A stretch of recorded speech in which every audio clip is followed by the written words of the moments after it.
जय श्री हरि। पूज्य गुरुदेव के चरणों में प्रणाम। आज भगवान नाम का जो दृष्टांत प्रस्तुत कर रही हूँ उसे सुनकर आप नाम जपने को मजबूर हो जाएंगे। नाम आपकी जिह्वा से छूटेगा नहीं। नाम महाराज के प्रति आपकी श्रद्धा अनंत कोटि बढ़ जाएगी। ये घटना तत्व चिंतामणि नामक पुस्तक में पूज्य सेठ जी द्वारा यह दृष्टांत प्रस्तुत किया गया है।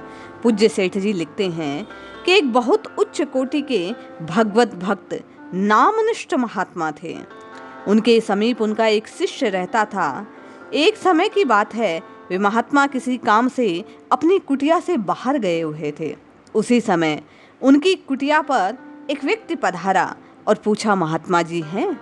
शिष्य ने कहा, स्वामी जी महाराज तो किसी विशेष कार्यवश बाहर पधारे हैं, आपको कोई काम था तो कहिए। आगंतुक ने कहा, मेरा लड़का अत्यधिक बीमार है, उसे कैसे आरोग्य लाभ हो? महात्मा जी की अनुपस्थिति में आप ही कोई उपाय बताने की कृपा करें। आप कृपा करें, मेरे पुत्र को आरोग्य प्रदान करें। शिष्य ने उत्तर दिया, एक बहुत सरल उपाय है, आप कर पाएं तो लाभ होगा। वह व्यक्ति बोला, हाँ हाँ बतलाइए, क्या करना होगा? शिष्य बोला, राम नाम को 3 बार लिखकर उसे जल से धोकर उस जल का पान आप अपने पुत्र को करवा दें। मेरा दृढ़ विश्वास है आपको उससे बड़ा आराम मिलेगा, आपके पुत्र को आरोग्य प्रदान किया जाएगा।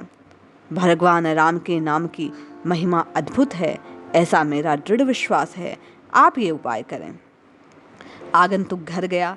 श्रद्धा और विश्वास पूर्वक उस शिष्य की कही बात को उसने किया और उसका पुत्र ठीक हो गया। दूसरे दिन वह बड़ी प्रसन्नता के साथ महाराज जी की कुटिया पर पधारा। उस समय महाराज जी वहीं उपस्थित थे। उनके चरणों में साष्टांग प्रणाम किया और कहने लगा, स्वामी जी महाराज, आपके शिष्य तो सिद्ध पुरुष हैं। कल की बात है, मैं यहाँ आया था, आप कहीं बाहर पधारे हुए थे। ये केवल आपके शिष्य यहाँ थे। आपकी अनुपस्थिति में इन्होंने मेरी बड़ी मदद की, मेरे पुत्र को रोग से निवृत्ति दिलवा दी। तब उन्होंने बतलाया कि 3 बार राम नाम लिखकर उसे धोकर पिला दूं तो मेरा पुत्र ठीक हो जाएगा। महान आश्चर्य है, हर्ष की बात है। इनके इस प्रयोग से मेरा लड़का तुरंत ठीक हो गया, मानो उसे कोई रोग था ही नहीं। महाराज, आपके शिष्य तो बड़े विलक्षण हैं। जैसे ही उन महात्मा ने अपने शिष्य की यह बात सुनी, वे शिष्य पर क्रोधित हो गए, रुष्ट हो गए और उसके हित के लिए क्रोध का नाटक करते हुए बोले, अरे मूर्ख, इस साधारण सी बीमारी के लिए तूने 3 बार राम नाम का प्रयोग करवा डाला। तू नाम की महिमा क्या तनिक भी नहीं जानता? अरे एक बार जिस नाम का उच्चारण करने से अनंत कोटि पाप और भवरोग का नाश हो जाता है, मनुष्य अनामय परम पद को प्राप्त कर लेता है। तू इस राष्ट्र में रहने का अधिकारी नहीं है, जा जा कहीं चला जा। और इस प्रकार क्रोधित होने लगे। शिष्यों ने आंखों में आंसू भरकर अपने गुरुदेव से बड़ी अनुनय विनय की। संत हृदय तो नवनीत के समान होता ही है, पिघल गया और उसके अपराध को क्षमा कर दिया। वास्तव में हनुमान जी ने भी राम रहस्य उपनिषद में कहा है कि यदि कोई मनुष्य सांसारिक कार्यों की पूर्ति चाहता है, भवरोग से निवृत्ति चाहता है, तो वह मेरे सरकार श्री राघवेंद्र को परेशान ना करे। इस कार्य के लिए तो मेरे सरकार ने मुझे नियुक्त कर रखा है। आपकी कोई सांसारिक कामना है तो आप मेरे सम्मुख रखें, मैं उसे पूर्ण करूंगा। गुरु इस बात से जानते थे, अवगत थे, इसलिए उन्होंने शिष्य को राम नाम की महिमा बतलाने के लिए क्रोध का नाटक किया।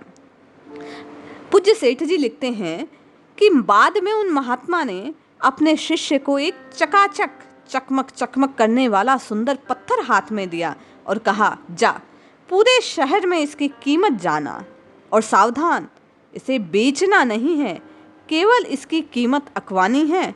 जो कीमत आंकता जाए उसे लिखकर लौट आना। शिष्य गया बाजार में।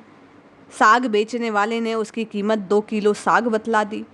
जोहरी ने कुछ कीमत बतलाई।